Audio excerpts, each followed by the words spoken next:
নিজের জাহান্নাম ঠিক করিয়া সুদে টাকা নিয়া ছেলেটাকে বিদেশ পাঠাইতে? আপনি তো নিজের হক নষ্ট করে দিলেন, নিজেকে জাহান্নামের উপযোগী বানায় দিলেন। আপনাকে কে বলছে বউ বাচ্চারে খুশি করবার জন্য রঙিন টেলিভিশন ঘরের মধ্যে রাইখা নিজে জাহান্নামী হইতেন? আপনি এত বোকা হইলেন কেন? আপনি এত আহাম্মক হইলেন কেন? কয় আমার বাপে তো এত আহাম্মক ছিল না, আমার দাদা তো ছিল না। আলহামদুলিল্লাহ, আমার বাপরে তো আমি জীবনে দেখি নাই আমার ঘরে কোনো টেলিভিশন আনতে। আপনি এত বেকুব হইলেন কেন? নিজেকে বরবাদ করে আপনি কিতা ফালতে আছেন? হ্যাঁ, দুনিয়া, এই বউ বাচ্চার জন্য যেই দুনিয়া রেখে যাচ্ছেন, আখেরাত বাদ দিয়া, ইমান বাদ দিয়া, ইসলাম বাদ দিয়া, খোদার কসম এরা কিছুই আপনার স্মৃতি রাখবে না। এই সোফাইটা পৃথিবীর সবচেয়ে দামি ফার্নিচার দিয়েও যদি বানায় কাঠ দিয়া, 20 বছরের মাথার সন্তান বংশধর এটার ঘরে রাখবে না, বলবে ইডিয়ন চলে না, হালাই দাও। যদি বলে তোর বাফে বানাইছে কষ্ট কইরা, আরে রাখ, বাফে বানাইছে বেটা, জিডিয়ন চলে না, ইতান লইয়া বইয়া থাকলো বই। ঠিক কিনা বলেন? আমার দাদা মারা যাওয়ার 12 বছর পরে আমি আমার জ্যাঠাকে বলছিলাম, জ্যাঠা, আমার দাদার স্মৃতিস্বরূপ আপনার কাছে কিছু আসেনি, ওগা নুনের বাড়ি, একটা চায়ের কাপ কিছু আসেনি আপনার ঘরে। আমার দাদা, আরে আমার জ্যাঠা কাইন্দা বলছিল, আমার জ্যাঠা এখনো বাইচা আছে, উনি বলছে, ভাতিজা, তোরে দেখাইবার মতো আমার বাপের স্মৃতি ঘরে কিচ্ছু নেই, কিচ্ছু নেই। 12 বছর পর। দুনিয়া ধোকা, দুনিয়া ধোকা, দুনিয়া ধোকা, তামাশা, তামাশা। আপনার কষ্টের রক্ত পানি করা টাকা নাফরমান সন্তান সারা রাত মোবাইলে উলঙ্গ ছবি দেখে শেষ করে দেয়। অসভ্য বেপর্দা বিবি স্বামীর বিদেশের কষ্টের রক্ত পানি করা টাকা বাজারে আর মার্কেটে 2 হাতে নষ্ট করে দেয়। এক একটা টাকার পিছনে স্বামী বেচারা বিদেশের মাটিতে তার কলজাটা, তার বুকটা মাটিতে লেগে যায়। সেই বেচারা কতটা কষ্ট করে সে জানে। আমি তো কত প্রবাসী দেখছি সৌদি আরব হজ উমরার সফরে, ও 18 তালা বিল্ডিংয়ের তলে, 12 তালা বিল্ডিংয়ের তলে, আন্ডারগ্রাউন্ডে, নিচে ফ্লোরে একটা বিছনা কইরা 12 জন 14 জন ছোট্ট কদ্দুর রোমে থাকে। কোনো কিয়ের খাট, কিয়ের তোষক, কিচ্ছু নাই। বলে যে হুজুর 12 ঘন্টা ডিউটি করে আইসা মন্ডাসায় মাটিত শুয়ে থাকি, এরপরে আবার নিজের জামাটা নিজে ধুইতে হয়, নিজের খানাটা নিজে রান্না করতে হয়, নিজের ওষুধগা কদ্দুর রোগ সুখ হইলে ট্যাবলেট নিজে কিনতে হয়, নিজে খুলে খাইতে হয়। কেউ যে 1 গ্লাস পানি আগায় দিবে আপনজন তো কেউ নাই। এত কষ্ট করে আমারে একদিন এক ছেলে বলছে, হুজুর কোনোদিন কেউ যদি ডিউটির পরে একটা বার্গার অথবা একটা ওই পোড়া মুরগি, এটা যদি একটা কিছু দেয়, তো একটা বন দিয়ে এটা খাইয়া লাই, ওই দিন আর রান্ধি না। মনে করলাম যে আজকের টাকাটা তো বাচ্চা গেল। এইভাবে কয় যে বলছিল 11টা বছর হুজুর কলজাটা পানি কইরা টাকা জমাইয়া জমাইয়া বাড়িতে পাঠাইতেছি। এইভাবে পাঠায়, না খাইয়া না দাইয়া, স্ত্রীর মুখের দিকে তাকাইয়া, বাচ্চাদের মুখের দিকে তাকাইয়া, মা বাবার মুখের দিকে তাকাইয়া। কিন্তু সন্তান নাফরমান 2 হাতে মোবাইলে টাকাগুলো নষ্ট করে দিচ্ছে। অসভ্য স্ত্রী বাজারে আর মার্কেটে ঘুরতে ঘুরতে শেষ করে দিচ্ছে। আহারে বাপ, রাত গভীরে আমি বললাম, জিন্দিগির হিসাব মিলাইয়া যায়েন, নিজের বোকামি করেন না, সুদের টাকা রাইখা যাইয়েন না, লইয়েন না, হারামের টাকা দিয়া জিফুত মানুষ করে যায় না। এই ডাকাতরা আমনের নাম ভুলও নিত না। সর্বোচ্চ 3 বছর আমনের মরার পরে ফার্মের মুরগা দিয়া ভাত খাবাইব মানুষ। এরপরে 4র্থ বছর কি ও খাবাইতা না, খাবাইলাম হইলে এই বছর একবারে বেশি ঝামেলা যাইতে আছে। শেষ শেষ। হ্যাঁ, কি এর ফার্মের মুরগা ভিসা দিয়া ফিট বাপের কপালে বাপ। এই হলো দুনিয়া, দুনিয়া ধোকা, দুনিয়া ধোকা। আমার আব্বা, আমরা 5 ভাইকে মাদ্রাসায় পড়াইছি, আল্লাহর কোরআন পড়ায় গেছে। বাবার মৃত্যুর সময় ঘর বাড়ি ভিটামাটির জন্য 8 শতক জায়গা, মাত্র 8 শতক, একদ্দুর জায়গা, 8 শতক জায়গা মানে তো একদ্দুর, এই 8 শতক জায়গা রাখা গেছে বাপ। এই আমরা 5 ভাই লেগা বসতের জায়গা, ভিটা বাড়ি করার জায়গা আর নাই, আর কিচ্ছু ছিল না। কিন্তু বাবা কোরআন শিখায় গেছে, দিন শিখায় গেছে। বিনিময়ে 2015 সালে আব্বা মারা গেছে, আজকে 23 সাল। এই 8-9 বছরের ভিতরে আমরা 5 বাইরে আলাদা আলাদা জায়গা কিনা গদ্দুয়ার করছি, আমরা বিল্ডিং করছি, বিল্ডিং টাইলস ওলা। কেন অসুবিধা হয়েছে না? ভাতও খাই, চাও খাই, নাস্তাও খাই। কিন্তু লাভ কি হয়েছে বাপের? 5 ভাই এখন 5টা মসজিদে জুম্মা পড়াই। 5 ভাই যেখানেই আল্লাহর কথা 2-4 অক্ষর বলি, তো আল্লাহর কসম আমার আমল নামা তো নেকি আসবে, সরাসরি বাবার কবরেও নেকি পৌঁছবে।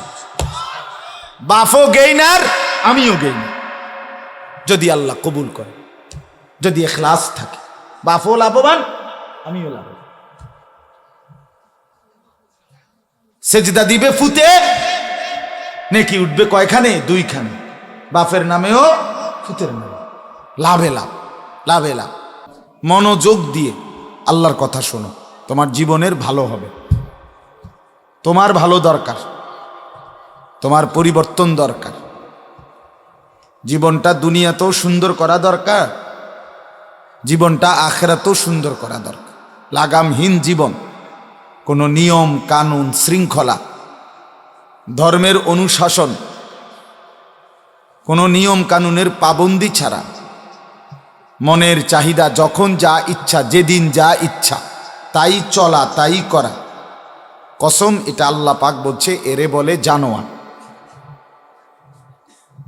এটা কোরআনুল কারীমে আল্লাহ বলছে, মনের ইচ্ছা মতো যে চলে, রসুল আপনি শুনেন, সে আর কিছু নয়। ইনহুম ইল্লা কাল আনআম, সে আর কিছু নয় বরং শুধুই চতুষ্পদ জন্তু। কোরআনে আল্লাহ বলছে, জীবনের যার কোনো শৃঙ্খলা নাই, জিন্দিগির কোনো নিয়ম কানুন নেই। যখন যারটা দেখছে প্যান্ট, সেটা ভালো লাগছে। যখন যার চুল দেখছে সেটা ভালো লাগছে। যখন যার শার্ট বা দেখছে ভালো লাগছে। তা আমার স্বকীয়তা কি? নিজস্ব ব্যক্তিত্ব কি? তাই আমার আত্মমর্যাদা কি? আমি তো তৈলে অন্যের অনুসরণ, কখনো নায়ক, কখনো গায়ক, কখনো খেলোয়াড়, কখনো পথে ঘাটের পাগল ছাগল, কখনো মোবাইলের কোনো আউল ফাউল। তো আমার ব্যক্তিত্ব কি? আমার নিজস্বতা একটা বৈশিষ্ট্য থাকবে। একটা মানুষ যদি নিজে নিজে যত্রতত্র হাসে যখন তখন, তো তারে কি কেউ সুস্থ বলে? সে তো বলবে, কিরেতে তো তার চিরা না লাগে, তো প্রতিবন্ধী। তাহলে নিজস্ব ডান বাম বুঝ বুদ্ধি, চলা ফেরা উঠা বসার মধ্যে একটা স্বাতন্ত্রতা যার মধ্যে নাই, সে তো সুস্থ না, সে স্বাভাবিক না, সে প্রতিবন্ধী। সে প্রতিবন্ধী, তার মানসিক সমস্যা। এই জন্য বললাম, জিন্দিগি নিজের মতো চলতে নাই। মানুষকে আল্লাহ তাআলা 1 সেকেন্ড নিজের মতো চলার অনুমতি দেয় না। 1 সেকেন্ডও। একটি কাজ একজন মানুষের জীবনের, মুসলমানের জীবনের একটি কাজ, যে এটা ঠিক আছে তুমি তোমার সুবিধা মতো করো, না, এমন নাই। পেশাব পায়খানা, আহার নিদ্রা, অজু গোসল, হাঁটা চলা উঠা বসা, চাল চলন আচরণ উচ্চারণ, ঘর বাহির, বাজার ব্যবসা, আয় উপার্জন, লেনদেন, স্ত্রী সন্তান, হাসি কান্না, আবেগ অনুভূতি, চোখের পলক, নিঃশ্বাস, সব কিছু অনর্থক, নিয়ম ছাড়া মন মতো, এমনটা অনুভূতি ইসলামে নাই। হাদিসের মধ্যে আছে, রাসূলুল্লাহ সাল্লাল্লাহু আলাইহি ওয়াসাল্লাম ইরশাদ করেছেন, সাহাবীরা বর্ণনা করেছেন, নবীজি যখন পানি পান করতেন তখন 3 ঢোকে 3 নিঃশ্বাসে পানি পান করতেন। মানে পানির গ্লাসে নিঃশ্বাস ফেলতেন না, আর 3 বারে 3 ঢোক মানে 3 নিঃশ্বাস। 3 নিঃশ্বাসে কমপক্ষে পানি পান করতেন, এর বেশিও হইতে পারে, এর কম না। তাইলে নিঃশ্বাসটা কিভাবে ফেলবে, কয়বার ফেলবে, এটা পর্যন্ত নবীজি উম্মতের জন্য দেখায় দিছে। এজন্য একজন মুমিনের নিঃশ্বাস এটাও মন মতো ফেলার অনুমতি নেই, এতটা নিয়ন্ত্রিত। এই বেটা সরো তুমি, এতটা নিয়ন্ত্রিত জিন্দিগি, জীবনের সব কিছু। আজ আমরা লাগাম ছাড়া হইয়া, বাস্তবিক অর্থে ছেলেরা মনে রাখো, তোমারে কিন্তু সুন্দর দেখায় না ইনসাফের দৃষ্টিতে। তোমার নিজস্ব কোনো চুল রাখার মধ্যে ব্যক্তিত্ব নাই, যখন যেটা ভাল লাগে তখন। তোমার নিজস্ব কোনো জামা কাপড়ের মধ্যে কোনো ব্যক্তিত্ব নাই। আমারে আজ থেকে 10 বছর আগে যারা যেমন দেখছে আজও এমন। তাইলে নিজস্ব একটা স্বাতন্ত্রতা থাকা চাই। আমি পথে দেখতে গিয়ে, হাঁটতে গিয়ে, চলতে গিয়ে যখন যেটা দেখি তখন তাই করি, এটা তো পাগল, এ তো অসুস্থ। এই জন্য আমি এটাই বোঝাইতে চাই যে আমরা প্রত্যেকে নিজেকে গুরুত্ব দেওয়া উচিত, নজর দেওয়া উচিত। আমার উঠা বসা, চাল চলন, কথাবার্তা, লেনদেন, হাসি কান্না। নবীজি সাল্লাল্লাহু আলাইহি সাল্লামের হাসি, এটাও সুন্নাত আছে। নবীজি কাঁদতেন কিভাবে, এটারও সুন্নাত আছে। নবীজি কোন দিকে কাত হয়ে ঘুমাইতেন, এটারও সুন্নাত আছে। কোন পায়ে টয়লেটে ঢুকতেন, এটারও কি আছে, সুন্নাত আছে। কয়টা ঢিলা ব্যবহার করতেন, এটারও সুন্নাত আছে। পানি ব্যবহার করতেন, এটারও সুন্নাত আছে। তার মানে রাসূলুল্লাহ সাল্লাল্লাহু আলাইহি সাল্লাম একটি সেকেন্ড নিজের মতো চলতে দেয় নাই, আল্লাহর নির্দেশনা মতে নিজে করে উম্মতকে দেখায় দিছেন, এভাবে এভাবে কর, এভাবে এভাবে।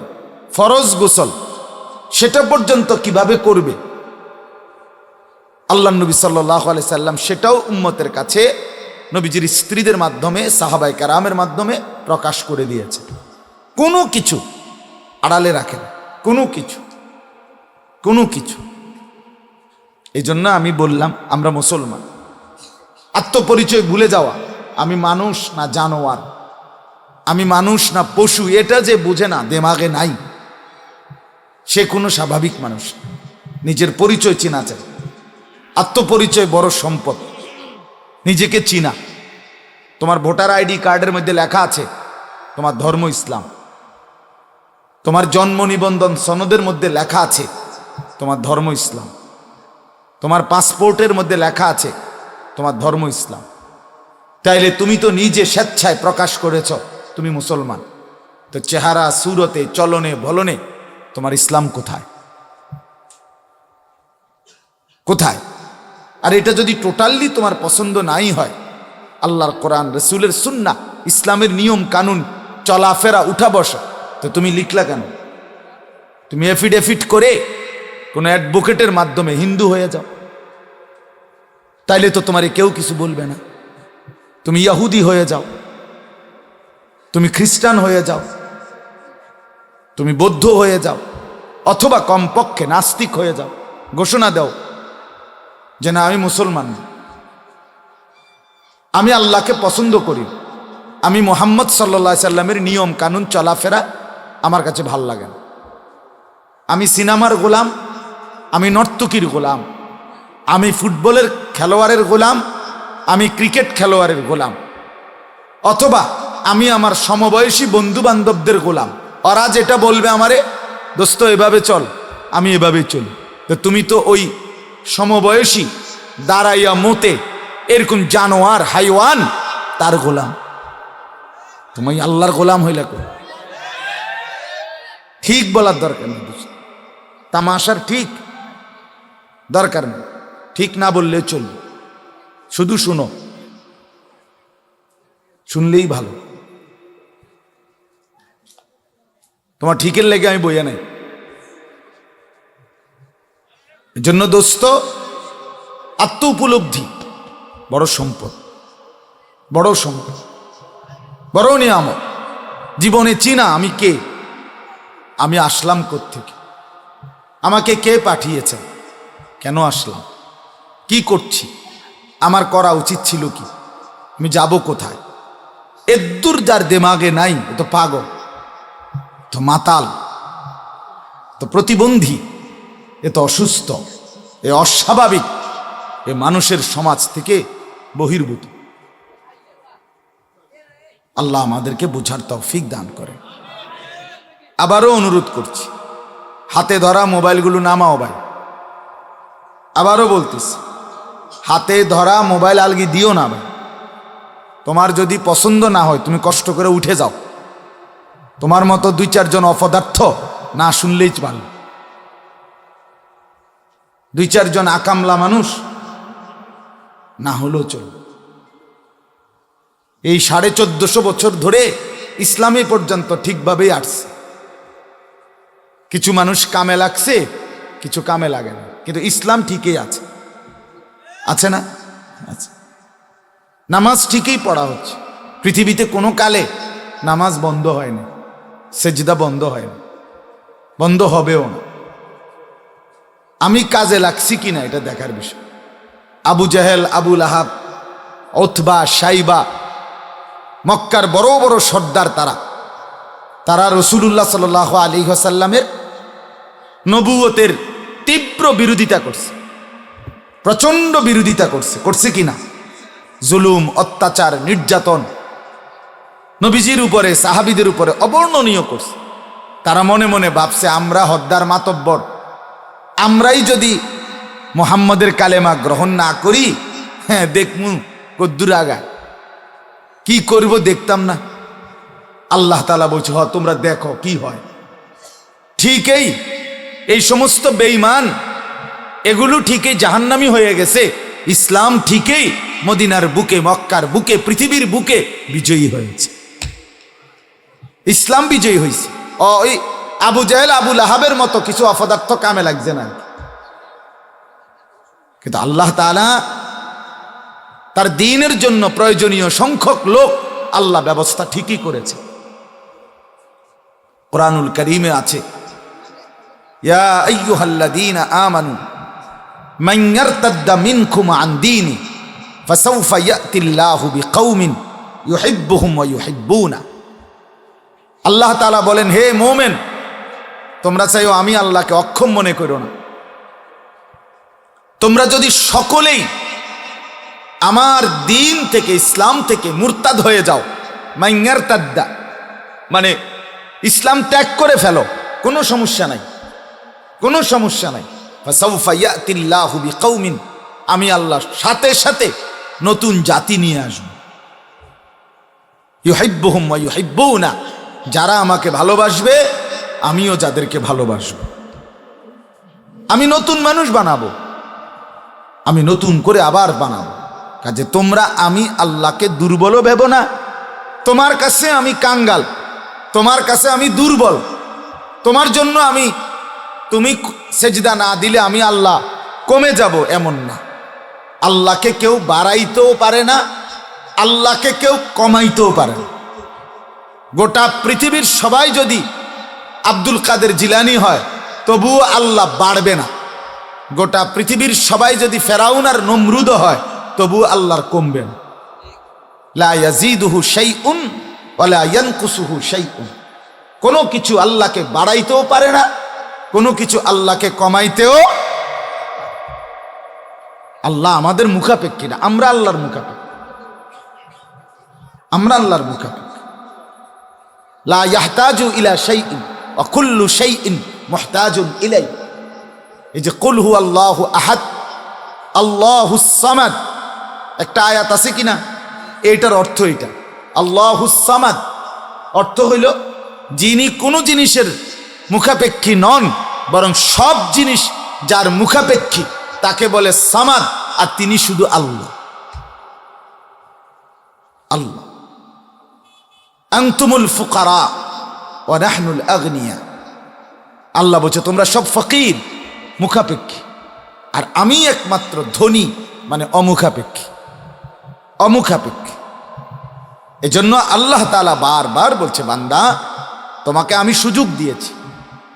হযরত মাওলানা মুফতি ইয়াসিন আহমদ ফারুকি দামাত বারাকাতুহুমুল আলী বলতেছিলেন সূরা আসর বয়ান, সময়ের গুরুত্ব বলছেন, হায়াতের গুরুত্ব বলছেন।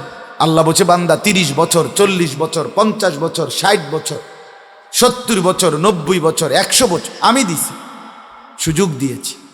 আওয়ালাম নুআম্মিরকুম, আমি হায়াত দিয়েছি, হায়াত দিয়েছি। মা ইয়াতাযাক্কারু ফীহি মান তাযাক্কারা, উপদেশ গ্রহণ করার জন্য। হায়াত আমার, মৃত্যু আমার। আল্লাযী খালাকাল মাউতা ওয়াল হায়াতা, জীবন আমি সৃষ্টি করেছি, মৃত্যু আমি সৃষ্টি করেছি। অতএব আমার দেওয়া হায়াত, আমার দেওয়া সুযোগ আমি আল্লাহ আবার নির্দিষ্ট সময়ে আমার কাছেই ফেরত নিয়ে আসব। তুমি না চাইলেও, তোমার চিকিৎসার লাগে যদি তোমার লন্ডনেও নেয়, আমেরিকাতেও নেয়, আমি হ্যান থেকেই তোমার নিয়ে আম, ইন্ডিয়াও নেয়, আমি ওখান থেকেই নিয়ে আসব, থাইল্যান্ডেও নেয়, আমি সময় মতো ওইখান থেকেই ফেরেশতা পাঠাইয়া তোমারে নিয়ে আসব। এজন্য দোস্ত আমার, বন্ধু আমার, সামান্য যৌবন, সামান্য সময়, সামান্য সুস্থতাকে কোনোভাবেই বোকা না হওয়া, গাফলত না করা, ভুল না করা। দেখতে দেখতে জোয়ান হারিয়ে যায়। কত যুবক প্রতিনিয়ত, প্রতিদিন তাগড়া জোয়ান অ্যাক্সিডেন্ট হয়, হাত ভেঙে যায়, পাও ভেঙে যায়, মোটর সাইকেল অ্যাক্সিডেন্ট করে, গাড়ি ঘোড়ায় অ্যাক্সিডেন্ট করে। আমার জীবনে আমি একবার ঢাকা পঙ্গু হসপিটাল, যেটা মেইন বড় সরকারি, আমার শায়েখ আল্লামা মুফতি মুশতাকুন নবী কাসেমি হজরত অ্যাক্সিডেন্ট করছিলেন, আর ওনাকে ওইখানে নিছিল, ওনার পাও ভাঙ্গা গেছিল। তখন ওনাকে আমি দেখতে গেছিলাম আমার জীবনেই একবারে পঙ্গু হসপিটাল। তো আমি ভেতরটা হাইটা দেখছি।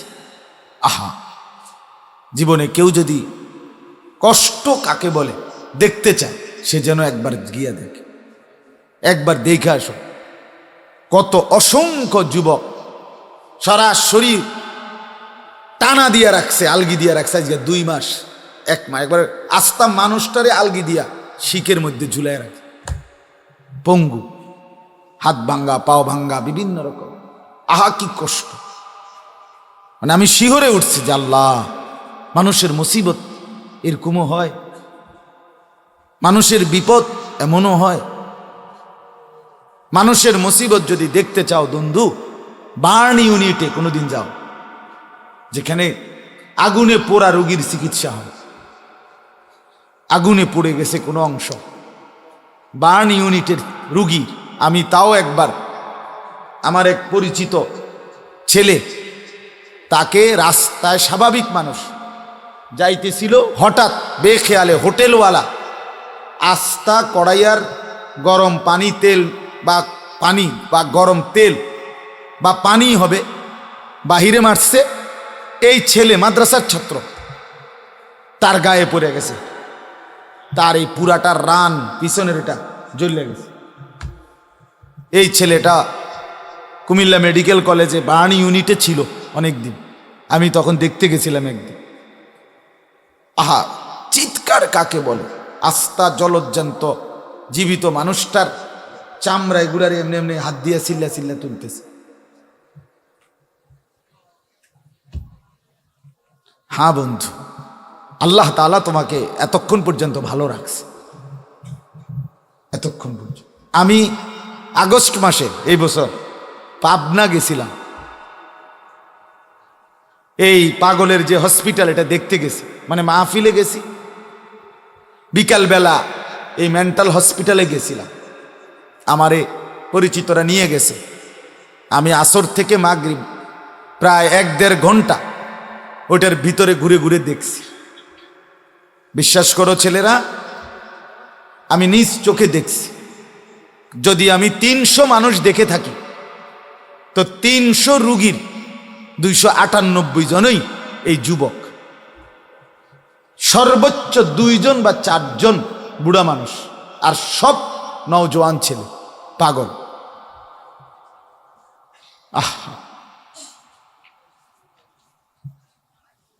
পাগল ছেলে।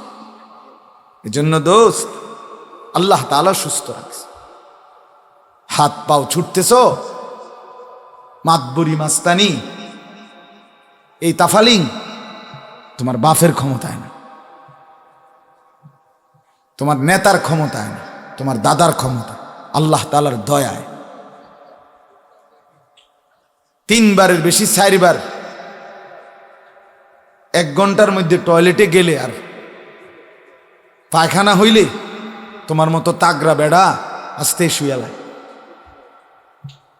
ওর স্যালাইন, ডাবের পানি, এই নিয়ে টানাটানি শুরু হয়। কি হয়েছে? ইতা এত দুর্বল হয়ে গেল কেন? 1 ঘন্টায় 6 বার বাথরুমে গিয়া তুমি শুয়ে লাইলা, তুমি বড়াই করছো কেন? তুমি অহংকার করছো কিভাবে? আল্লাহ তাআলা যদি সুস্থ না রাখে, স্বাভাবিক না রাখে, বান্দার কি ক্ষমতা আছে বাহাদুরি করার? এজন্য ছেলেরা, বাবারা, বন্ধুরা সবার ভাবা উচিত। আমি উপস্থিত যারা শ্রোতা, আমার ফিকির শুধু তারা, এই আমরা যারা বসছি এখানে ভেতরে, আমাদের কারো দিলের মধ্যে যদি আল্লাহর কথা মনে পড়ে, নিজের করণীয়, নিজের কর্তব্য, এটা যদি কেউ বুঝে আসে, আমার বলা সার্থক।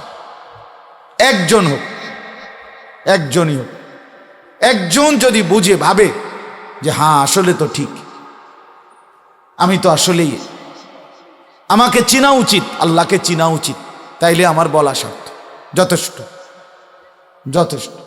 এই 30 বছরে যদি 30 জন বদলায়, হাসরের ময়দানে হতে পারে আমার নাজাতের জন্য এটুকুই যথেষ্ট। বদলানো দরকার, বদলানো দরকার, জিন্দেগি সাজানো দরকার, জীবনটা গঠন করা দরকার। আজকে বাবাদেরকে বলি, আপনারা আপনাদের ছেলেদের দিকে তাকায়া দেখেন, তাদের জীবনের কোনো পরিচয়, লক্ষ্য, উদ্দেশ্য, মুসলমানের কোনো চিহ্ন, কেন আসছে, কি করতেছে, কেন হাসে, কেন ঘোরে, কেন আড্ডা দেয়, কেন দিবা নিশি মোবাইল টিপে? আহারে বাপ, আপন বাপ চাইয়া চাইয়া রয়েছে, মা তাকাইয়া তাকাইয়া দেখতেছে, চোখের সামনে জলজ্জান্ত ছেলেটা নষ্ট হইয়া, ফচ্চা গন্ধ হইয়া, দুর্গন্ধ ছুটছে। আহ আহ, নষ্ট হইতে হইতে একদম শেষ, একদম শেষ। 1 বছরে, আমি প্রতিদিন বলি, 1 বছর 365 দিন, 1 বছরে মুসলমানের একটা ছেলে, 16 বছর, 18 বছর, 20 বছরের ছেলেটা কোনো দিন, একটি বছরে কোনো দিন ফজরের নামাজ পড়ল না, জানেও না ফজরের আজান হয় কখন, ওয়াক্ত হয় কখন, মসজিদে জামাত হয় কখন, অথচ বাপ মা আছে, বাচ্চা বাপ মার ঘরে ঘুমায়, 1 বছরে কোনো দিন ফজরের নামাজ পড়ে নাই। আমার ভাবতে অবাক লাগে, এই জানোয়ার মুসলমানের ঘরে কেমনে ঘুমায়? তার মা কই, তার বাপ কই? এই জানোয়ারের মা কে, এই জানোয়ারের বাপ কেডা? এই জানোয়ার দুনিয়াতে আসছে কেন? এই হাইওয়ান কেন আসছে দুনিয়া? এই ছেলেরা বলো, বেনামাজি অপদার্থ, দাঁড়াও বলো, এখন বলো, যাদের একটা সেজদা দিতে মন চায় না, তোর মতো অপদার্থ পৃথিবীতে কেন আসলি? জিন্দিগি মানে কি? খানা, ঘুম, আহার, নিদ্রা, পেশাব পায়খানা, এ তো কুত্তাও খায়, এ তো কুত্তাও খায় বেটা, কুত্তাও তো ঘুমায়, কুত্তাও তো পেশাব পায়খানা করে, কুত্তারও তো লজ্জাস্থানের একটা চাহিদা আছে, এটা সে পূরণ করে, এজন্য কুত্তারও ছাও হয়। জীবন মানে কি? জিন্দিগি মানে খানা, ঘুম, পেশাব পায়খানা আর এই যৌন চাহিদা পূরণ করা, খালাস। আপনারা বাপ, আপনারা আপনাদের ছেলেকে নিয়ে ভাইবেন, চলে তো যাবেন, আপনিও, ছেলেও, আমিও, আপনারাও, হিসাব মিলাইয়া যাইয়েন। কি ঘুষাইয়া যাইতেছেন? ছেলেরে কি দেখে যাইতেছেন? মেয়েটারে কি দেখে যাচ্ছেন? ছেলের বউ, মেয়ের জামাই, ছেলের ঘরের নাতি নাতনি, মেয়ের ঘরের নাতি নাত, কি দেখে যাচ্ছেন? চুল দেখা যায় জঙ্গলির মতো, পেশাব করে এক বেলাও পানি নেয় না, 5 ওয়াক্ত নামাজ পড়ে না, মেয়েটা পর্দা করে না, স্ত্রী পর্দা করে না। 20 বছর ধরে ঘরে রঙিন টেলিভিশন চলতেছে, প্রতিদিন নাচ গান, নাটক, সিনেমা, হিন্দি সিরিয়াল, অশ্লীল দৃশ্য, বউ বাচ্চা মিলে আরামসে দেখতেছে। ছেলেটা সারা রাত মোবাইলে উলঙ্গ ছবি দেখে, সারাদিন বন্ধুদের সাথে আড্ডা দেয়। আহা, এই রাইখা চাচা কবরের দিকে রওনা দিছে। আপনি কবরে যাইয়া কি বলবেন? কেমনে উত্তর দিবেন? রব চিনবেন কেমনে? নবী চিনবেন কেমনে? ধর্ম চিনবেন কেমনে? কেমনে বলেন? বলেন বাবারা, বলেন। সন্তান এভাবে নষ্ট হয়ে যাবে আমাদের, মুসলমানের ছেলে এভাবে পচে যাবে। মুসলমানের ছেলে মুসলমান পরিচয় থাকার পরে 1 ওয়াক্ত নামাজ পড়বে না, এটা আমরা মেনে নিলাম। এরপরে আমাদের জীবনের আর সার্থকতা কি আছে? আমি তো আলহামদুলিল্লাহ আল্লাহর দয়ায়, মালিকের ইহসান ও করমে আমার 7 বছরের ছেলেকে নিয়ে নিয়মিত ফজরের নামাজ মসজিদের জামাতে পড়ি। যতক্ষণ বাচ্চাটা না ওঠে ততক্ষণ দাঁড়ায় থাকি তার খাটের কাছে, তারে উঠাইয়া ওযু করাইয়া এরপরে নিতে চেষ্টা করি। এটা আমার জিম্মাদারি। আমার আব্বা যখন ইন্তেকাল করে, আমরা 5 ভাই 3 বোন আর আমাদের বাচ্চা কাচ্চা মিলে 25 জন আল্লাহর কোরআন চতুর্দিকে পড়তেছিলাম। আব্বা তখনও জীবিত, শোয়া, জোরে জোরে শ্বাস টানতেছে।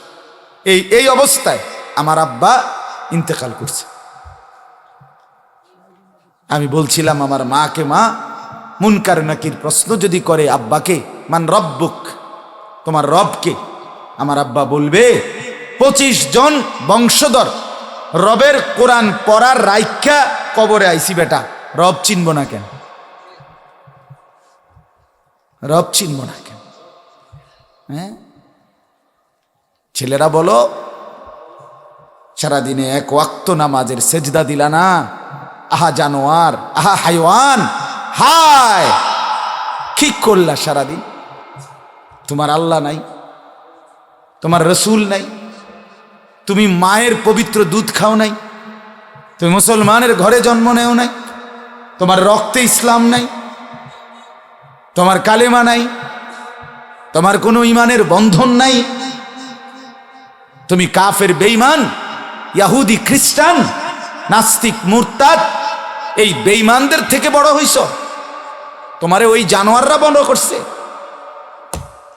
তোমারে ওই নর্তকী বড় করছিল, তোমারে তো পবিত্র মা বুকের পবিত্র দুধ খাওয়াইয়া বড় করছে। আল্লাহ তাআলা বলেন, নুসকিকুম মিম্মা ফি বুতুনি মিন বাইনি ফারতিন ওয়া দামিন লাবানান খালিসা। আল্লাহ তাআলা বলেন, ফিকির করেন, ফিকির করেন। আমিও ভাবি, বাবারাও ভাবেন, ছেলেরাও ভাবো, ভাবা দরকার। দোস্ত আমার, বন্ধু আমার, ভাবা দরকার, জিন্দেগি কদর করা দরকার, জীবনটা সাজানো দরকার, সাজানো দরকার। জিন্দেগির রাত দিন আছে, প্রতিদিন রাত আসে, দিন আসে। এইভাবে দেখতে দেখতে প্রতিদিন অসংখ্য মানুষের জীবন শেষ হয়ে যাচ্ছে, হায়াত যায়, যেটা মৌলানা বলছেন, সময় যায়, হায়াত যায়। আল্লাহ তাআলা বলছিল আসর, আরে বান্দা আসরের ওয়াক্ত হয়ে গেছে, সূর্য ডুবার কাছাকাছি, এখনো দেখি জিন্দেগি তামাশা, লাফি খুসর, এখনো জীবন বরবাদের মধ্যে। আসরের ওয়াক্ত মানে হায়াত তো শেষ হবার পথে, কেউ জানে না। যুবক ভাই, ছেলেরা, তোমাদেরকে বলি, ওই চাচারে বুড়া দেখা তুমি ভাইব না, তুমিও বুড়া হইল না দোস্ত। কোরআনুল কারীমে আল্লাহ তাআলা স্পষ্ট বলছে, আমি সবাইকে বুড়ো বানাই না।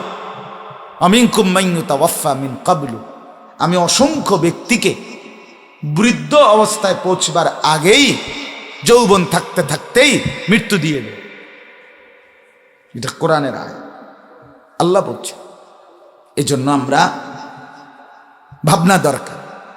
যদি কেউ মনে করো আমার এই লাফাঙ্গা জিন্দিগি, আমার এই তামসার জিন্দিগি, এই মোবাইল ছবি, নাচ গান, উলঙ্গ দৃশ্য, আর এই বন্ধুদের সাথে আড্ডা, আর এই সারা রাত উলঙ্গ দৃশ্য দেখা, এটাই আমার জীবন, এর জন্যই আমি পৃথিবীতে আসছি, ঠিক আছে, তোমার মতো জানোয়ার নিয়ে না ভাবলেও চলবে।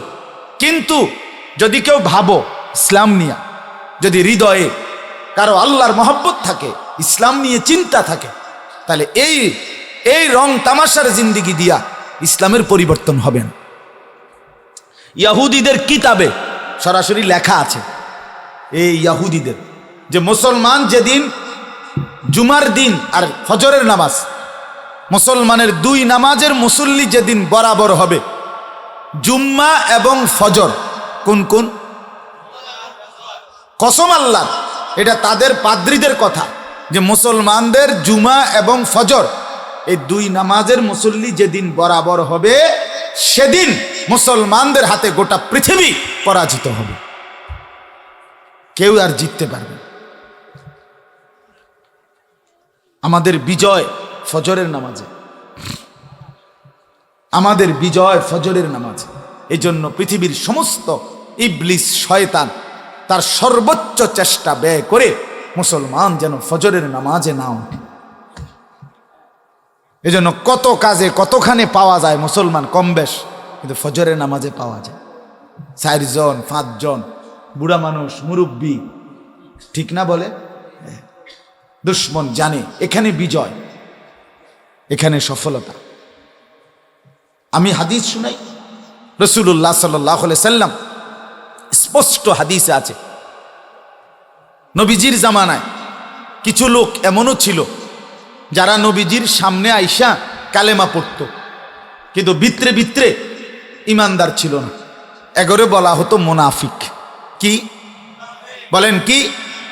এই নবীজি সাল্লাল্লাহু আলাইহি সাল্লাম এরকম কাউরে যদি সন্দেহ করতেন, কালেমা পড়ছে ঠিক আছে, কিন্তু নবীর কাছে একটু খটকা লাগছে, তে মনে হয় পাক্কা মোমেন না। তো একটু খটকা লাগলে কসম আল্লাহ, নবীজি ফজরের নামাজে, ফজরের নামাজ সালাম ফিরাইয়া নবীজি ফিরে সাহাবীদেরকে বলতেন, আফিল মসজিদে ফুলান ফুলান, মসজিদে অমুক অমুক আছে ফজরের নামাজ। কোন নামাজ? কোন নামাজ? নবীজি জিজ্ঞেস করতো। সাহাবীরা যখন ডান বাম চাইয়া কইতো না ইয়া রাসূলুল্লাহ আসে নাই, আল্লাহ রসুল বলেন, ইতিপূর্বে তো আমার সন্দেহ ছিল মুনাফিক হবে, হলো কিনা, মুনাফিক কিনা, এখন ইয়াকিন হলো। এখন কি হয়ে গেল? ইয়াকিন হয়ে গেল যে হ্যাঁ মুনাফিক। এজন্য সাহাবীরা প্রমাণ করতেন, নবীর জামানায় মুনাফিক চিনতেন সাহাবীরা ফজরের নামাজ দেখে। আজও মুনাফিক চিহ্নিত করার সহজ উপায় ফজরের নামাজ। হ্যাঁ, রাসূলুল্লাহ বলছেন, বুখারীর হাদিস, ইন্না আসকালাস সালাম, সবচেয়ে কঠিন আলাল মুনাফিকিন। নবীজি বলছে দুইটা নামাজ যারা মুনাফিক তাদের জন্য সবচেয়ে কঠিন, একটা হলো সালাতুল ইশা, আরেকটা হলো সালাতুল ফজর। একটা হলো ইশার নামাজ, আরেকটা হলো ফজরের নামাজ। রাসূল বলে যারা মুনাফিক তাদের জন্য ফজর পড়া বড় কঠিন। এখন বলেন আপনারা, ও আজ শোনা তো মাশাআল্লাহ সহজ, ফজর পড়া কঠিন। স্লোগান দেওয়া সহজ, ফজর পড়া কঠিন। ফজর পড়া কঠিন। মাতবরি দেখাউন সহজ, কিন্তু ফজর পড়া কঠিন। এজন্য বন্ধু আমার, আল্লাহ দয়া করে, বাবারা, ভাইরা, বন্ধুরা, আল্লাহ বসাইছে এখানে অসংখ্য ছেলে, অসংখ্য মানুষের ভিতর থেকে, যেন আল্লাহ চাচ্ছে আমাদের পরিবর্তন, যেন আল্লাহ চায় আমরা যেন ভালো হই। এই জন্য আল্লাহর কথা শুনবার তৌফিক দিছে। অতএব আমাদের উচিত আল্লাহর কথা শুনবার পর আরেকটু যত্নবান হওয়া, আল্লাহর ইবাদতের প্রতি, নামাজের প্রতি, সেজদার প্রতি। আল্লাহ তাআলা আমাদেরকে তৌফিক দান করেন, কবুল করেন, বলেন আমিন। আমি একটা মাত্র আয়াত পড়ছি, আর অল্প একটু সময় এই একটা আয়াতের তর্জমা, সংক্ষিপ্ত কয়েকটা কথা সবার সামনে ইনশাআল্লাহ পেশ করতে চাই। আল্লাহ তাআলা আমাদেরকে তৌফিক দান করেন। 14 নম্বর পারা, 16 নম্বর সূরা। সূরাটার নাম সূরায়ে নাহাল। নাহাল শব্দের অর্থ মৌমাছি। মৌমাছি, সব মাছি অপছন্দনীয়, কিন্তু মৌমাছি পছন্দনীয়। সব মাছি তো মাছি, কিন্তু মৌমাছি মাছি না, বরং অত্যন্ত গুরুত্বপূর্ণ একটি প্রাণী। কোরআনুল কারীমে সবচেয়ে সুন্দরভাবে আল্লাহ তাআলা মৌমাছি নামক এই ছোট্ট প্রাণীটার কথা খুব যত্ন নিয়ে আল্লাহ উল্লেখ করছে। আল্লাহ বলছেন, ওয়া রব্বুকা ইলান নাহাল, মৌমাছির কাছে আমি আল্লাহ সরাসরি ওহী নাজিল করলাম। মৌমাছি অনেক গুরুত্বপূর্ণ সুশৃঙ্খল একটি প্রাণী। পৃথিবীতে সবচেয়ে সুশৃঙ্খল পরিকল্পিত জীবন পরিচালনা করে মৌমাছি, যার সব কিছু সুশৃঙ্খল, সুন্দর, মার্জিত, নিয়ন্ত্রিত, এক জাররা কোনো কিছু এলোমেলো নাই। এটা হলো মৌমাছি। আমরা তাফসীরের মধ্যে পড়ছি, মৌমাছি 6 কোণ বিশিষ্ট ঘর বানায়। মৌমাছির ঘরটা 6টা কোণ থাকে, এক পাশ থেকে আরেক পাশ, দৈর্ঘ্যে প্রস্থে আয়তনে ছোট ছোট যে ঘরগুলো ভিতরে বানায়, যেটির মধ্যে সে মধু রাখে, ভিতরে অগণিত ঘর। এই ছোট্ট ছোট্ট ঘর যদি কেউ দৈর্ঘ্য প্রস্থ মাপে, আর একটা ঘরের মধ্যে যদি 20,000 ঘরও থাকে, একটা বাসা চাকের মধ্যে একটি ঘর ভিতরে এক সুতা সাইজে দৈর্ঘ্যে প্রস্থে কম হয় না, এক মাপে এক সাইজে। এটা হলো মৌমাছির ঘর। বহুতই বিচক্ষণ গবেষক এবং একেবারেই শ্রেষ্ঠ কারিগর মৌমাছি। আল্লাহ বলেন, এই সবটা আমি আল্লাহ মৌমাছির অন্তরে আমি আল্লাহ ওয়াহি করি, আমি দিলের মধ্যে ঢালি।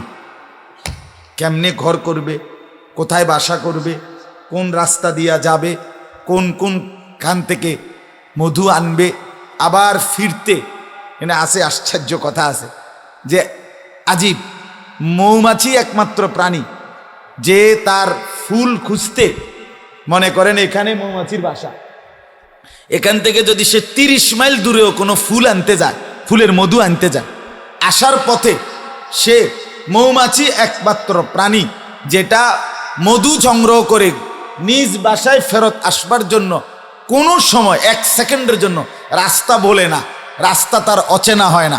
আল্লাহ বলে তার ফিরে আসার রাস্তা পুরাটা আমি আল্লাহ তাকে রাস্তা বাতলে দেই, বলে দেই। এইখানে আছে কোরআন। আল্লাহ বলে আমি একদম রাস্তা ঠিক করে দেই, তার রাস্তা এই আকাশ পথে শূন্যে সে তার ওই ঠিক ওই গন্তব্যে সে ফিরে আসে। সুবহানাল্লাহ। অনেক সুন্দর সুন্দর কথা আছে এখানে। তো যাই হোক, এই সূরাটার নাম হলো মৌমাছি, নাহাল। নাহাল কি নাম বলেন? মৌমাছি সূরা। এই সূরার 90 নম্বর আয়াত আমি আপনাদের সামনে তেলাওয়াত করেছি।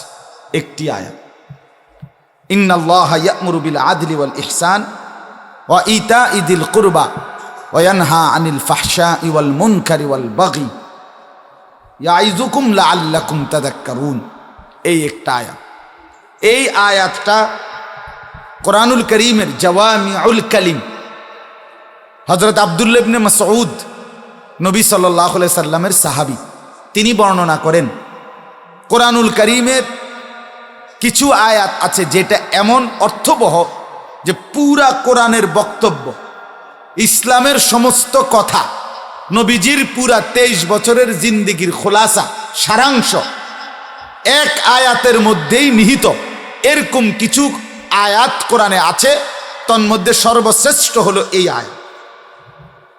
এই 90 নম্বর আয়াতটা এমন একটা আয়াত যেই এক আয়াতে বলা চলে গোটা ইসলাম, গোটা কোরআন, গোটা রসুলের জিন্দিগির খোলাসা এটার মধ্যে আছে। এটাকে বলা হয় এই 90 নম্বর আয়াত। যেমন সূরা আসর, মৌলানা ইয়াসিন আহমদ ফারুকি সাহেব বলছেন, আপনারা শুনছেন, যারা শুনছেন, ইমাম শাফি রহমতুল্লাহ আলাইহি ওই ছোট্ট সূরাটার ব্যাপারে বলছে, সূরা আসর যদি কেউ পুরা কোরআনুল কারীমে আর 113টা সূরা বাকি এগুলো নাও পড়ে, নাও শোনে, নাও বোঝে, এক মানুষের জিন্দিগির জন্য ওই সূরা আসর এই একটা সূরাই তার জন্য যথেষ্ট। লাউ তাদাব্বারান নাসু ফি হাদিহি সূরা লাওয়াসাআতহুম, লোকেরা যদি এই একটি সূরা নিয়ে ভাবে, ইমাম শাফি বলেন তার পুরা জিন্দিগির জন্য এটাই যথেষ্ট। হযরত আব্দুল্লাহ ইবনে মাসউদ বলেন এই আয়াতের ব্যাপারে এরকম, উনি বলছেন যে 90 নম্বর সূরা নাহলের এই আয়াতটি জাওয়ামি', সব কথার সমষ্টি, সব কথার সম্মেলন, গোটা ইসলামের খোলাসা, সার নির্যাস, সারাংশ। বলেন আলহামদুলিল্লাহ। কত নম্বর আয়াত বলেন? বলেন 90 নম্বর। কোন সূরা বলেন? মৌমাছি সূরা। কোন সূরা? মৌমাছি সূরা নাহাল, এই সূরা। 2 নম্বর বৈশিষ্ট্য হলো, 2 নম্বর কথা হলো, এই সূরার মধ্যে আল্লাহ তাআলা 6টা কথা বলছেন, 3টা আদেশ, 3টা নিষেধ, এই মোট 6টা। আল্লাহ তাআলা আমাদেরকে 3টি আদেশ করছেন, 3টি নিষেধ করছেন, এই 6টা কথা মোট বলছেন। বলে আল্লাহ নিজে বলছেন ইয়াইজুকুম, এটা আমি আল্লাহ সরাসরি তোমাদেরকে ওয়াজ করিলাম। এজন্য এই আয়াত সরাসরি আল্লাহর ওয়াজ। কার ওয়াজ? সরাসরি আল্লাহ তাআলার ওয়াজ। ইয়াইজুকুম, আল্লাহ বলেন আমি তোমাদেরকে ওয়াজ করছি, লাআল্লাকুম তাদাক্কারুন, যেন তোমরা উপদেশ গ্রহণ করতে পারো। তাহলে এই আয়াত সরাসরি আল্লাহ তাআলার উপদেশ, আল্লাহর ওয়াজ, আল্লাহর নসিহত। এজন্য মনে রাখতে হবে ওয়াজকে, ওয়াজ বলা এটাই উত্তম। এটা আল্লাহ ব্যবহার করছেন ওয়াজ, নবীজির হাদিসে ব্যবহার হয়েছে ওয়াজ। যেন ওয়াজ মাহফিল, এই ওয়াজ এটাই সুন্দর। এটা কোরআনের শব্দ, এটা হাদিসের শব্দ, এটার জায়গার মধ্যে প্রোগ্রাম, এটা বলা শোভনীয় নয়, সুন্দর না। আজকে আমার প্রোগ্রাম অমুকখানে, আজকে আমাদের এলাকায় প্রোগ্রাম, আজকে আপনাদের এলাকায় প্রোগ্রাম না, প্রোগ্রাম না, আজকে আমাদের এলাকায় ওয়াজ। কথা বলেন না? কি ওয়াজ মানে? উপদেশ। ওয়াজ মানে নসিহত। প্রোগ্রাম মানে অনুষ্ঠান।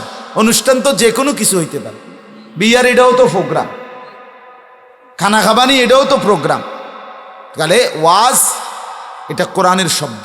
আল্লাহ বলেন এই আয়াতে ইয়াইজুকুম, আমি ওয়াজ করলাম, লাআল্লাকুম তাদাক্কারুন, যেন তোমরা উপদেশ গ্রহণ করতে পারো।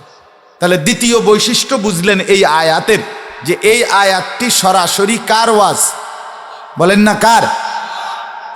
3 নম্বর বৈশিষ্ট্য, 3 জন গুরুত্বপূর্ণ ব্যক্তি মক্কার নবীজির জামানায় বিষয়ে ন্যায়পরায়ণতা। 2 নম্বর ইহসান ওয়াল ইহসান, অপরের প্রতি অনুগ্রহ করা। 3 নম্বর ওয়া ইতাইজিল কুরবা, আমি আল্লাহ আদেশ করছি তোমরা তোমাদের আত্মীয় স্বজনদের হক, তাদেরকে প্রাপ্য, তাদেরকে দান সাদাকা এটা দাও। এ আল্লাহ বলেন সব বিষয়ে ইনসাফ করো, আদেশ। 2 নম্বর অপরের প্রতি অনুগ্রহ করো, আদেশ। 3 নম্বর আত্মীয় স্বজনের হক প্রাপ্য আদায় করো, এটা আদেশ। এই 3টা আদেশ। এখন 1 নম্বর কথাটা আদল, ন্যায়পরায়ণতা। আরবি ভাষায় আদল বলা হয় সমান করাকে, সমান। এই যে যেমন এই টেবিলটা, এটা সমান, এটারে আদল বলে, মানে এটা সমান হয়েছে। এই জন্য ওই কোর্ট কাছারিকে আদালত বলে। কেন? ওইখানে বিচারক বাদী এবং বিবাদীর মধ্যে শুনে সমান করে দেয়, ইনসাফ করে দেয়। এই জন্য এটারে আদালত কয়। এই জন্য আদালতের মধ্যে দাড়ি পাল্লার চিহ্ন থাকে, মানে দুইটা পাল্লি দোনোটাই সমান করে দেয়, সমান করে, এটারে আদল বল। তো আল্লাহ তাআলা বলেন তিনটা হক তাফসীরের মধ্যে আছে। একটা হলো আল্লাহর হক, একটা হলো নিজের হক, আরেকটা হলো গোটা সৃষ্টি জগতের হক। আমার সাথে এই তিনটা জিনিস সম্পৃক্ত। এক, আমার সাথে আল্লাহর হক আছে। দুই, আমার সাথে আমার নিজের হক আছে। তিন, আমার সাথে আল্লাহর সৃষ্টি জগতের হক আছে। এই আয়াত দ্বারা আল্লাহ বুঝাইছেন, বান্দা সবটা সমান করো। তো তোমার সাথে আল্লাহর হক সমানভাবে আদায় করো, তোমার সাথে নিজের হক সমানভাবে আদায় করো, তোমার সাথে গোটা সৃষ্টির হক সেটাও সমানভাবে আদায় করো। তাইলেই হবে ন্যায়পরায়ণতা, তাইলেই হবে ইনসাফ, তাইলেই হবে জান্নাতি। অতএব এক কথায় পুরো ইসলাম, যে আল্লাহর হক আদায় করে, নিজের হক আদায় করে, গোটা সৃষ্টির হক আদায় করে, সে ব্যক্তি আদেল, আর তার ঠিকানা জান্নাত। আল্লাহর হক কি? আল্লাহর সমস্ত হুকুম, ইবাদত, বন্দিগি করা, নিষেধগুলো ছেড়ে দাও। নিজের হক কি? নিজেকে জাহান্নামের আগুন, কবরের আযাব থেকে বাঁচাবার জন্য নিজের মধ্যে ঈমান আমল 100 তৈরি করা। মাখলুকের হক কি? মানুষ কিংবা জীব জন্তু জানোয়ার, গাছপালা, তরু লতা, প্রত্যেকের সাথে আমার যেই আচরণ আল্লাহ এবং রসুলের নির্দেশনা, ওইভাবে আচরণ করা, এটা হলো গোটা সৃষ্টির সাথে আমার হক। যেমন মা বাবা, তাদের প্রতি আমার আচরণ কি হবে এ ব্যাপারে ইসলামে কিছু আছে কিনা? কথা বলেন না। আত্মীয় স্বজন, তাদের সহিত আমার আচরণ কি হবে এ ব্যাপারে ইসলামে কিছু আছে কিনা? হ্যাঁ, প্রতিবেশী, এই দেখেন তো এর ভিতরে লাইট জ্বালায় কেটা, ওই যে লাল লাইট, এগুলো এই ভিতরে ভিতরে মসজিদের ভিতরে। তো দেখেন, শেষ করে দিচ্ছি আমি। তাইলে আমরা প্রত্যেকটা মানুষ, প্রতিটা মানুষের সাথে আমাদের একটা না একটা পরিচয় আছে। হয় সে আমার মা বাপ, নয় সে আমার নিকটতম আত্মীয়, নয়তো আমার দূরবর্তী আত্মীয়, নয়তো আমার নিকটতম প্রতিবেশী, নয়তো আমার দূরবর্তী প্রতিবেশী, নয়তো এতিম, নয়তো ফকির, নয়তো মিসকিন, নয়তো মুসাফির, নয়তো পথিক, নয়তো বন্ধু, নয়তো প্রতিবেশী, নয়তো মহল্লাবাসী। এ প্রত্যেকের সাথে আলাদা আলাদা ইসলামে, কোরআন সুন্নাহর মধ্যে দিক নির্দেশনা আছে, কার সাথে কি আচরণ করবা।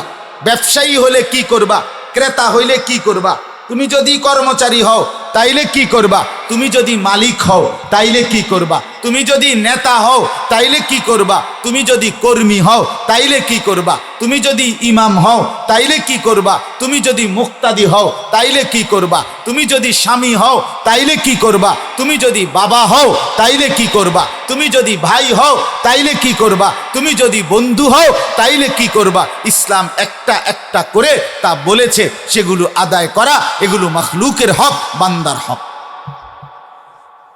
আল্লাহ তাআলা বলছেন, বান্দা তিনটা আদায় করো, আমার হক আদায় করো, নিজের হক আদায় করো, বান্দার হক আদায় করো। এটা ইনসাফ। আল্লাহ বলছেন, এটা আদেশ করছে। আজকে বলেন আমাদের কত বড় দায়িত্ব, কিন্তু আমাদের গাফলতি কি করিনি। একজন হয়তো কুদ্দুর নামাজ পড়ে মসজিদে টিয়া 10,000 দিছে, এবড়া জান্নাত লইয়া বইয়া লাইছে। হেবড়া ভাবছে আমি জান্নাতে যাইতাম না, জান্নাতে যাই না, লোকে তো দেখি না, বেহেশতে যাইব না কেডা? না, কেডা যাইব? আমনে সারা, আমনে সারা যাওই না তো আসলেও নাই। এই চা দোকানে বসে বিড়ি খায়, নর্তকীর নাচ দেখে, টেলিভিশন দেখে, আর ওইখানে বসে বসে কই ভালো মানুষ কই, দেহি তো না। কারে দেখেন না আমনে চাচা? এই বিড়ি খাই না ব্যাড হইত নাকি? এই চা দোয়ানি গপ মারুন না ব্যাড হইত, আপনি দেখেন না? আপনার লগেই তো বইয়া রয়েছে আরো বাহিরা। আর যদি বলেন না এরা না ভালো মানুষ, অন্য কেউ, তো আপনি কেন বইয়া রয়েছেন? কথা বলেন না কেন?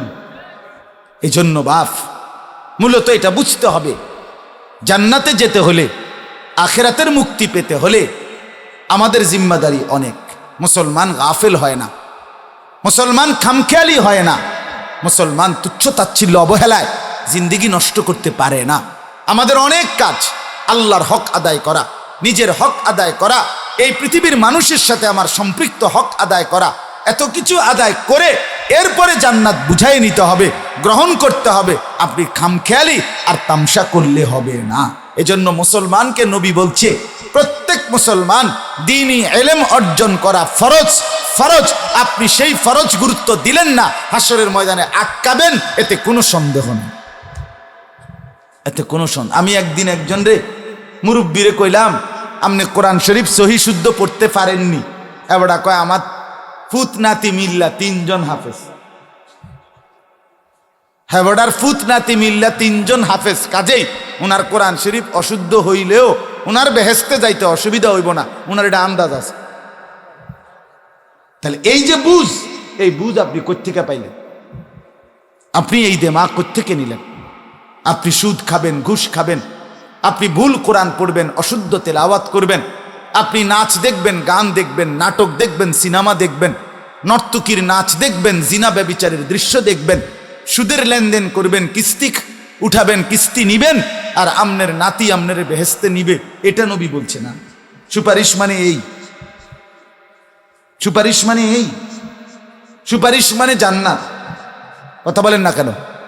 সুপারিশ মানে জান্নাত, মানে নবীজি সাল্লাল্লাহু আলাইহি সাল্লাম তিনি সুপারিশ করবে না? কথা বলেন না কেন? আরে নবীজি সুপারিশ করবে কিনা হাসরে? তো সুপারিশ করলে নবীজি সুপারিশ করবে সমস্ত উম্মতের জন্য, তো সবাই জান্নাতে যাবে নাকি? তো জাহান্নামে কে যাবে? নবীজি দুনিয়াতে যতজনকে কালেমার দাওয়াত দিছে সবাই কালেমা পড়ছে? তো পড়ছে। আবু জেহেল কালেমা পড়ছে, আবু লাহাব কালেমা পড়ছে, তো নবীজি তারে কালেমার দাওয়াত দেয় নাই? সে কালেমা গ্রহণ করুক, নবীজি এটা চায় নাই? চাইছিনি?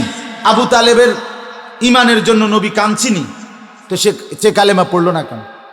হ্যাঁ দোস্ত, দাওয়াত মানে ইমান না, দাওয়াত মানে আহ্বান। ইমান আনবে না না আনবে এটার ফয়সালা কার হাতে? ঠিক খোদার কসম, সুপারিশ মানে জান্নাত না, সুপারিশ মানে আবেদন। জান্নাত দিবে না না দিবে এটা শুধুই আল্লাহর ফয়সালা। আমার এই কথা যদি না বুঝেন তো কোনো হুজুরিতে বুঝছেন, আর যদি বলে না আমারটা ভুল, আবার আমারে আইতে কইেন, আমি আবার আম কোনানে আইলে ভালো হয়, আপনার হ্যানে আম। দাওয়াত মানে কি না? ইমান না। কথা বলেন না কেন? দাওয়াত মানে ইমান। নবী যাকে বলছে সেই মুমিন হইছে। কথা বলেন, হ্যাঁ এটা মনে রাখতে হবে, এটা খেয়াল রাখতে হবে। বাপ খামখেয়ালি করলে হবে। অতএব আমি অনুরোধ করলাম আপনারা প্রত্যেকেই ফিকির করবেন। আল্লাহ বলছেন একা আদল, বান্দা আমার হক আদায় করতে হবে, নিজের হক আদায় করতে হবে, নিজের হক আদায় করতে। আপনাকে কে বলছে চাচা নিজের জাহান্নাম ঠিক করিয়া সুদে টাকা নিয়া ছেলেটাকে বিদেশ পাঠাইতে? আপনি তো নিজের হক নষ্ট করে দিলেন, নিজেকে জাহান্নামের উপযোগী বানায় দিলেন। আপনাকে কে বলছে বউ বাচ্চারে খুশি করবার জন্য রঙিন টেলিভিশন ঘরের মধ্যে রাইখা নিজে জাহান্নামী হইতেন? আপনি এত বোকা হইলেন কেন? আপনি এত আহাম্মক হইলেন কেন? কয় আমার বাপে তো এত আহাম্মক ছিল না, আমার দাদা তো ছিল না। আলহামদুলিল্লাহ, আমার বাপরে তো আমি জীবনে দেখি নাই আমার ঘরে কোনো টেলিভিশন আনতে। আপনি এত বেকুব হইলেন কেন? নিজেকে বরবাদ করে আপনি কিতা ফালতে আছেন? হ্যাঁ, দুনিয়া, এই বউ বাচ্চার জন্য যেই দুনিয়া রেখে যাচ্ছেন, আখেরাত বাদ দিয়া, ইমান বাদ দিয়া, ইসলাম বাদ দিয়া, খোদার কসম এরা কিছুই আপনার স্মৃতি রাখবে না। এই সোফাইটা পৃথিবীর সবচেয়ে দামি ফার্নিচার দিয়েও যদি বানায়, কাঠ দিয়া, 20 বছরের মাথার সন্তান বংশধর এটার ঘরে রাখবে না, বলবে ইডিয়ন চলে না, হালাই দাও। যদি বলে তোর বাপে বানাইছে কষ্ট কইরা, আরে রাখ, বাপে বানাইছে বেটা, জিডিয়ন চলে না, ইতান লইয়া বইয়া থাকলো বই। ঠিক কিনা বলেন? আমার দাদা মারা যাওয়ার 12 বছর পরে আমি আমার জ্যাঠাকে বলছিলাম, জ্যাঠা আমার দাদার স্মৃতিস্বরূপ আপনার কাছে কিছু আসেনি, ওগা নুনের বাড়ি, একটা চায়ের কাপ কিছু আসেনি আপনার ঘরে।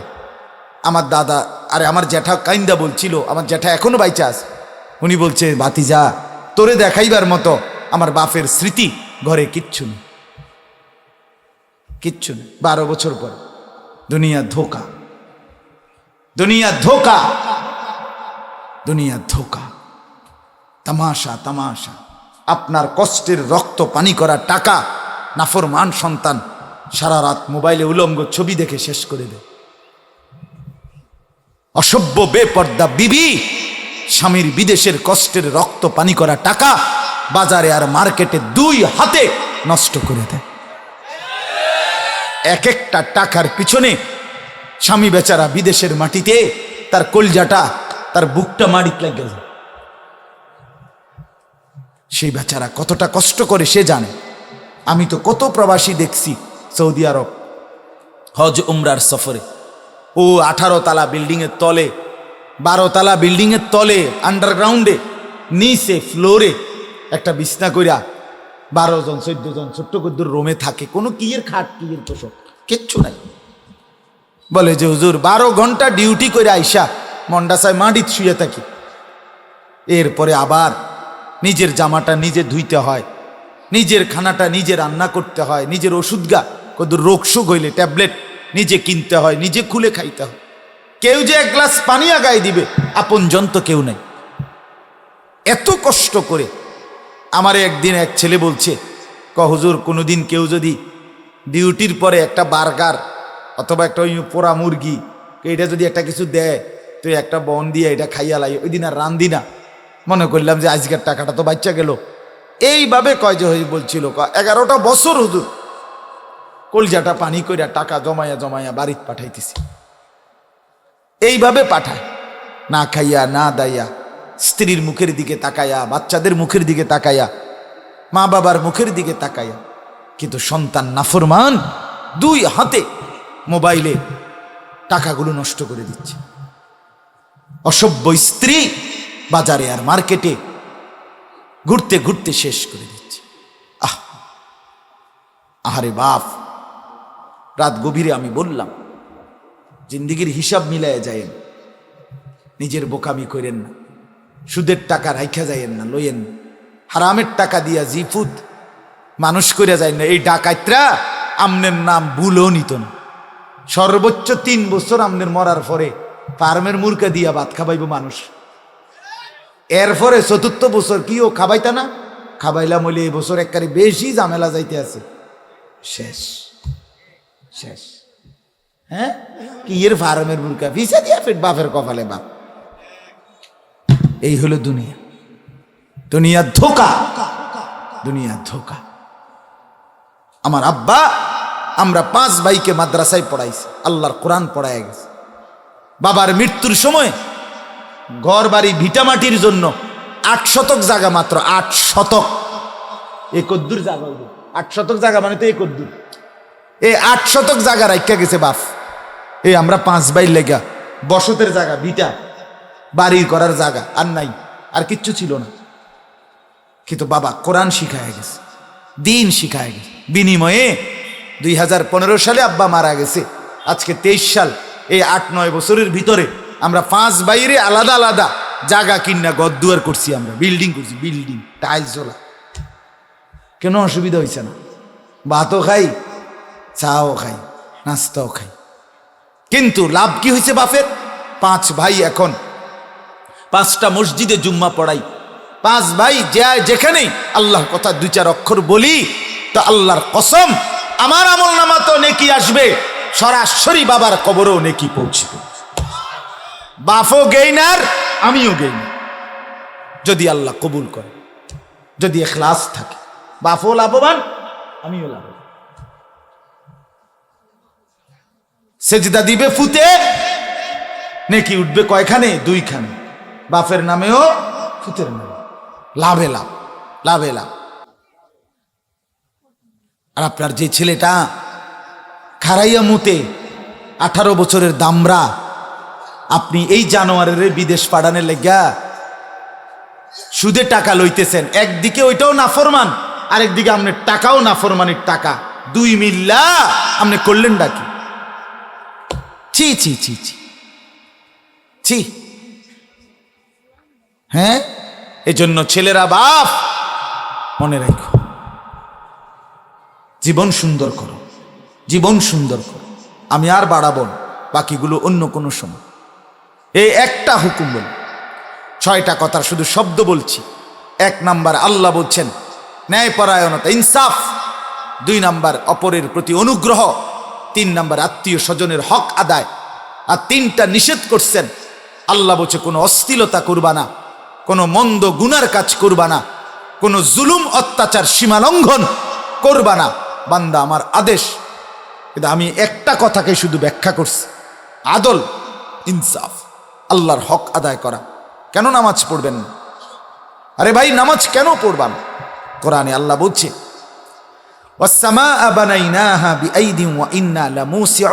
আল্লাহ বলে, বান্দা মাথার উপরে ওই আসমান আমি ছড়িয়েছি, বিস্তীর্ণ করেছি। ওয়াল আরদা ফারাশনাহা ফানি'মাল মাহিদুন, পায়ের নিচের জমিন আমি বিছাইছি। আসমান আমার, জমিন আমার, এই দুইয়ের মাঝখানে সব আমার। আমি চাইলে আছে, আমি না চাইলে থাকবে না। তুমি বিল্ডিং এর কারণে বাচ্চা আসো না, আসমানের কারণে। তুমি ফ্লোরের কারণে বাইচে আসো না, জমিনের কারণে। ঠিক কিনা বলেন না কেন? তো জমিন তোমার বাফের, আসমান তোমার বাফের, তাহলে তুমি নাফরমানি করছো কেন? হ্যাঁ, বন্ধুর কথা মনে থাকে, সবার কথা মনে থাকে, আল্লাহর কথা মনে থাকে না কেন? এই জন্য আমি অনুরোধ, রাত গভীরে সবার কাছে অনুরোধ, যারা সবর করে কষ্ট করে শুনছেন, মুরব্বী বাবারা, আপনারা আপনাদের ছেলে স্ত্রী কন্যাকে নামাজি বানান। যুবক ছেলেরা বাপ, তুমি ডানে বামে চাইও না, আমার অনুরোধ। আমি প্রতিদিন বলি, সমবয়সী তোমার সামান্য বন্ধুর খপ্পরে থাইকা তুই ভালো হইতে পারতাম। মনে রাখো, ওই তোমারে ওই জানোয়ার ভালো হইতে দিবে না। ওই তোমারে, তোমার মোবাইলে এমবি নাই, তার মোবাইল দিয়ে তোমারে উলঙ্গ ছবি দেখায়, তারপরও তোমারে নষ্ট করে দিবে। তুমি মদের আড্ডা চেনো না, সে চিনাই দিবে। তুমি জুয়ার আড্ডা চেনো না, সে চিনাই দিবে। তুমি নারীর আড্ডা চেনো না, তোমারে সে চিনাই দিবে। অসৎ নারী কোথায়, সে বের করে দিবে। এই জন্য জীবনের সবচেয়ে বড় দুর্ভাগ্য, মন্দ কপাল, যার বন্ধু অসৎ, যার সঙ্গী অসৎ। এটা জীবনের সবচেয়ে বড় দুর্ভাগ্য, মনে রাখবে। এই জন্য আমি অনুরোধ করছি, ছেলেরা, যার কলিজা আছে সে শুনলো, যে শুনলো না তো শুনলো না, অসুবিধা কি? আমাদের ওই যে আমি বলছি না, আমাদের জিম্মাদারি বলে যাও, বলতেই আসি আমি, বলতে। নবীজিকে আল্লাহ বলছে, বন্ধু আমনে কইতে থাকেন। মজার একটা কথা নবীকে আল্লাহ বলছে, কোন লোক ইমান আনুক বা না আনুক সেটা আমার বিষয়, কিন্তু আমনে যে বলতেছেন, আমনের নেকি, মর্যাদা, ইজ্জত, সম্মান আমি দিতেই থাকি, আমার লাভ হইতেই থাকবে।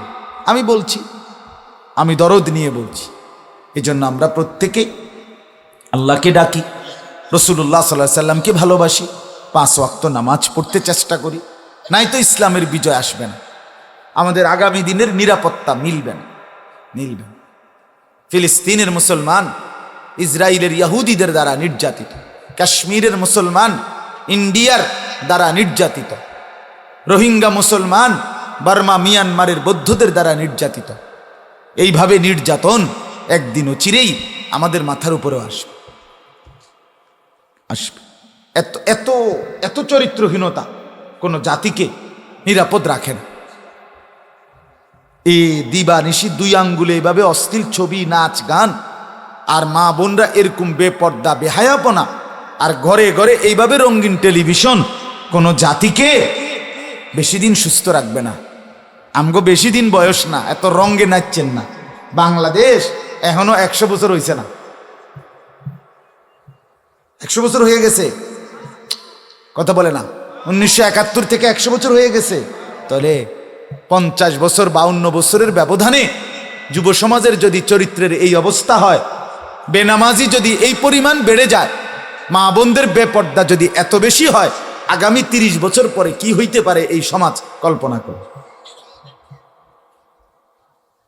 হ্যাঁ, বাবা তোমাদেরকে বলি, ছেলেরা, আজকে সারা দিনে তোমার এক ওয়াক্ত নামাজ পড়তে মন চায় না, সারা দিন তুমি মোবাইলে নাচ গান ছবি দেখো। আল্লাহ দোহাই দোস্ত, এই বন্ধুর কথা একটা মিনিট ভাইব, আগামী 10 বছর পরে, 20 বছরের মাথায় যদি তোমার সংসার হয়, আল্লাহ চাইতো স্ত্রী হইবে, তোমারও তো বাচ্চা হবে, ছেলে হবে, তোমার সন্তানও তো বড় হবে। কল্পনা করো তো, তুমি কোনো দিন যৌবন কালটা একটা ওয়াক্ত নামাজও পড়লা না, সারা দিন মোবাইলে নারীর ছবি দেখলা, তোমার পরবর্তী জেনারেশন কি করবে?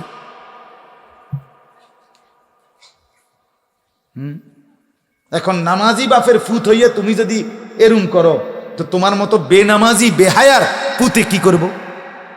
কথা বোঝেন নাই? এখনকার বাপ তো নামাজি, এখনকার দাদা তো কি, তো নামাজি বাপের ফুতের যদি এই অবস্থা হয়, তো এই অসভ্য বাপের ফুত কি হবে? সরাসরি বাপের সামনে মায়ের সামনে খোলাখুলি জিনাবে বিচার করবে। এটাই আজকের ইউরোপ, আজকের পাশ্চাত্য, ওখানেই পৌঁছাইছে তারা। তারা আধুনিক করতে করতে দূরে নিয়েছে। এজন্য তোমরা নষ্ট হইও না, তুমি নষ্ট হলে আগামী প্রজন্মও নষ্ট হয়ে যাবে। আল্লাহ আমাদেরকে তৌফিক দান করেন, আল্লাহ আমাদেরকে কবুল করেন, মাদ্রাসাকে আল্লাহ তাআলা ভরপুর বরকত দান করেন, মাদ্রাসার হাফেজ ছাত্রদেরকে আল্লাহ কবুল করেন, মাদ্রাসার সাথে সম্পৃক্ত যারা, আল্লাহ সবাইকে বরকত দান করেন। আলহামদুলিল্লাহি রাব্বিল আলামিন। আল্লাহুম্মা আনতাস সালাম ওয়া মিনকাস সালাম, তাবারাকতা ইয়া যাল জালালি ওয়াল ইকরাম, ইয়া আরহামার রাহিমিন, ইয়া আরহামার রাহিমিন, ইয়া আরহামার রাহিমিন। মাওলা আপনি মাফ করে দেন, রাত গভীরে মাওলা আপনি মাফ করে দেন, জীবনটা সুন্দর করে দেন, আখিরাত সুন্দর করে দেন।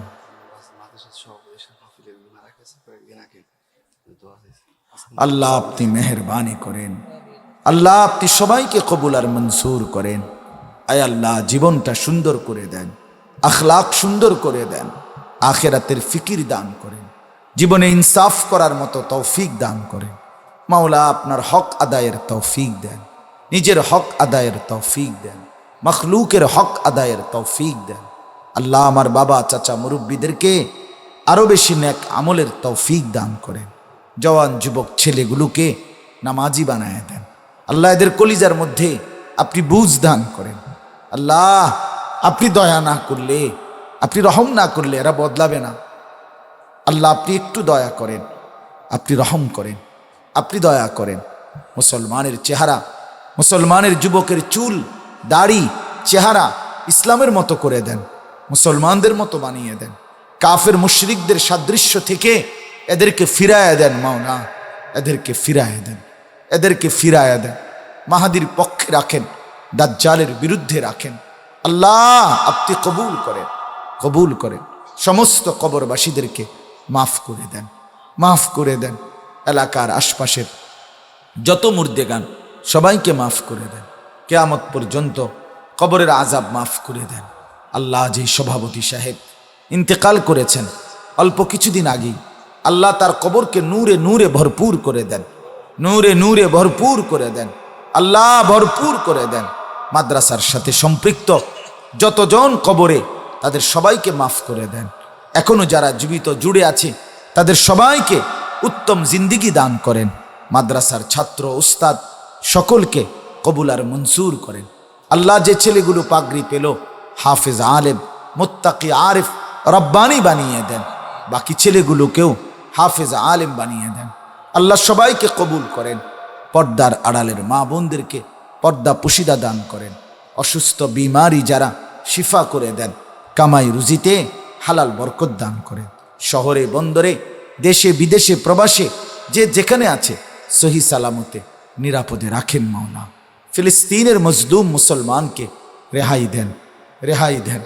আল্লাহ ইসরায়েলের ইয়াহুদি জালেমদেরকে ধ্বংস করে দেন, ধ্বংস করে দেন, ধ্বংস করে দেন।